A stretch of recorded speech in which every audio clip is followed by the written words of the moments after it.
안녕하세요. 계시록을 통하여 개인 구원이 되어져야 우주를 창조하신 하나님께서 우리를 통하여 많은 일들을 하십니다.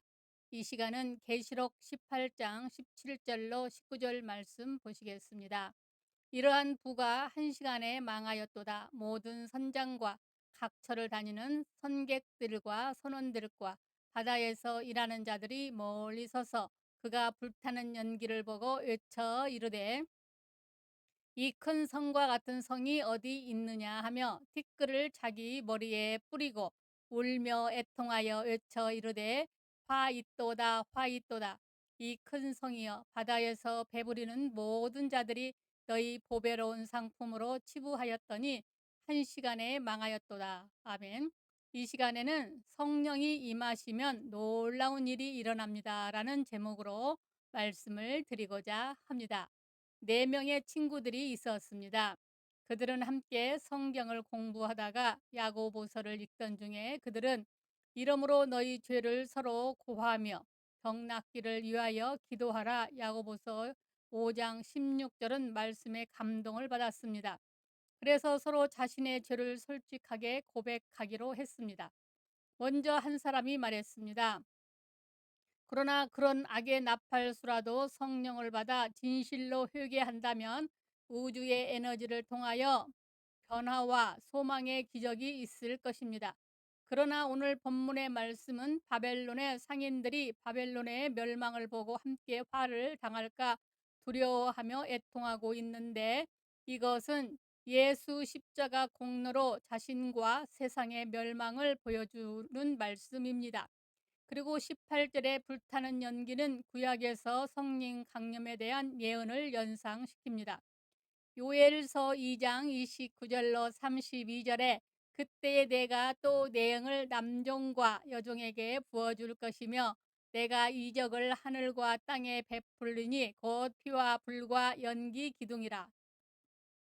여호와의 크고 두려운 날에 이르기 전에 해가 어두워지고 달이 빛빛같이 변하려니와 누구든지 여호와의 이름을 부르는 자는 구원을 얻으리라 했습니다.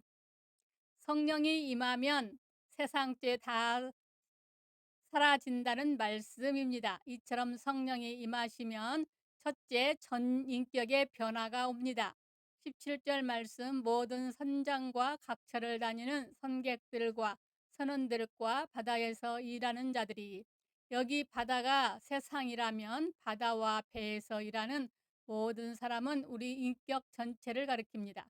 우리가 하나님 모를 때는 세상을 위해서 살았습니다.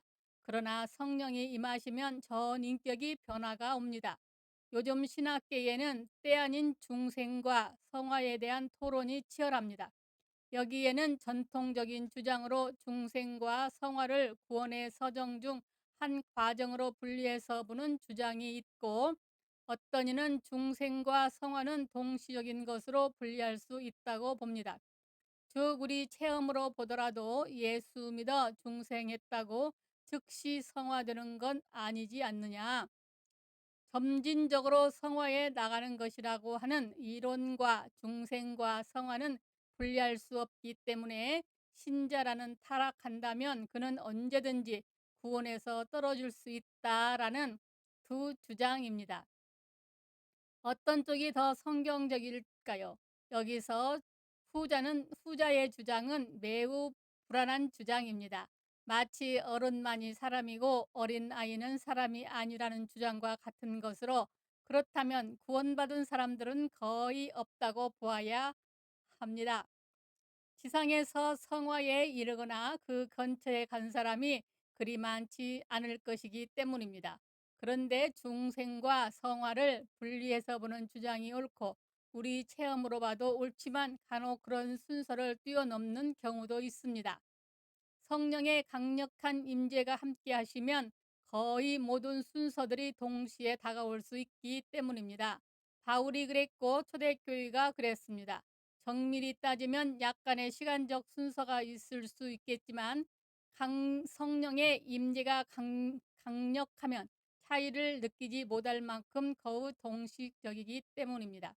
우리가 중생과 성화의 간격이 있다는 것을 너무 당연시하며 은혜 받는 일을 게으르고 중생에 머물러 있다면 돌이켜 회개해야 합니다. 여기 모든 선장과 각처를 다니는 성객들과 선원들과 바다에서 일하는 자들이 멀리 서서 두려워한 것처럼 성령이 강력히 임하시면 세상을 향한 우리의 전인격 강력한 변화가 옵니다. 두 번째, 성령이 임하시면 새롭게 변화합니다. 17절로 18절 말씀, 멀리 서서 그가 불타는 연기를 보고 외쳐 이르되 이 큰 성과 같은 성이 어디 있느냐 하며, 멀리 서서 대해서는 이미 말씀드렸습니다. 이처럼 세상을 멀리하게 됩니다. 그런데 불타는 연기를 보고 외쳐 이르되 이 큰 성과 같은 성이 어디 있느냐 하며, 그들은 불타는 바벨론을 보고 불타기 전 그 성에 견고했음과 위대했음을 찬양합니다. 이건 세상이 우리 죄인에게 그만큼 강력한 존재였음을 암시합니다. 그러므로 죄인이 세상에서 스스로 구원받은 것은 불가능합니다. 거의 불가능이 아니라 불완전 불가능합니다. 칼빈의 5개 조항에서 인간의 전적 타락과 무능력설이 옳습니다. 다른 이론은 예수 말고 구원이 있다는 주장이 됩니다. 그러므로 예수 없이 도덕으로 수양으로 인간의 노력은 다 헛것입니다.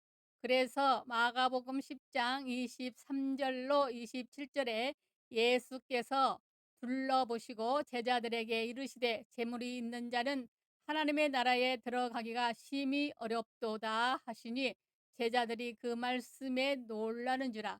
예수께서 다시 대답하여 이르시되 얘들아, 하나님의 나라에 들어가기가 얼마나 어려운지 낙타가 바늘귀에 나가는 것이 부자가 하나님의 나라에 들어가는 것보다 쉬우니라 하시니 제자들이 매우 서서 놀라되 그런즉 누가 구원을 얻을 수 있는가 하니 예수께서 그들을 보시며 이르시되 사람으로 할 수 없으되 하나님으로는 그렇지 아니하니 하나님으로서는 다 하실 수 있느니라 하셨습니다. 아멘. 성령이 임하시면 다 됩니다.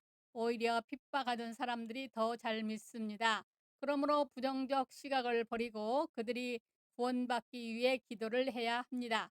세 번째, 성령이 임하시면 진실로 회개하며 죄를 두려워합니다. 19절, 티끌을 자기 머리에 뿌리고 울며 애통하여 외쳐 이르되 화 있도다 화 있도다 이 큰 성이여. 여기 티끌을 자기 머리에 뿌리며 애통했는데 이는 수치나 슬픔이 극히 달했을 때를 나타내는 히브리인들의 습관입니다. 죽은 자와 같다 혹은 죽어 마땅하다는 낮춤의 표현입니다. 즉 바벨론의 슬픔을 히브리적으로 표현하고 있습니다. 이것은 자기를 낮추며 애통하는 회개의 모습입니다. 은혜 받을 때 가슴을 치며 형제들아 어찌할꼬 회개하지 않을 수 없습니다. 그래서 창세기 6장 8절 말씀, 그러나 노아는 여호와께 은혜를 입었더라. 이 말씀이 죄악된 시대를 살아가는 비결입니다. 죄악된 세상 이기고 살려면 이렇든 저렇든 은혜 받아야 합니다. 19절 말씀, 바다에서 배부리는 모든 자들이 너희 보배로운 상품으로 치부하였더니 한 시간에 망하였도다. 앞에서도 나온 말씀인데 바벨론의 멸망을 바라보며 그 멸망을 확신하고 있는 모습입니다. 이처럼 성령이 임하면 세상도 망하고 모든 잘못은 다 옛날 것이 되고 맙니다. 사랑하는 여러분, 성령이 약속대로 강림하시던 오순절에 베드로가 이 패역한 세대에서 구원을 받으라 외친 것과 같이 하나님은 오늘 계시록의 말씀을 통해서 성령 받아 새롭게 되라고 우리를 부르고 계십니다. 그러므로 우리 모두 예수를 우리 생명의 구주로 믿고 늘 하나님을 높이 경외함으로 성령이 충만을 받아 온전히 거룩하여 하나님께 가장 기뻐하시는 하늘에 속한 삶을 살아가는 복된 성도들이 다 되시기 바랍니다. 감사합니다. 우리 주 예수 그리스도의 이름으로 사랑하고 축복합니다. 하나님 아버지 말씀을 듣는 아버지의 자녀들에게 복 주시옵소서. 아멘.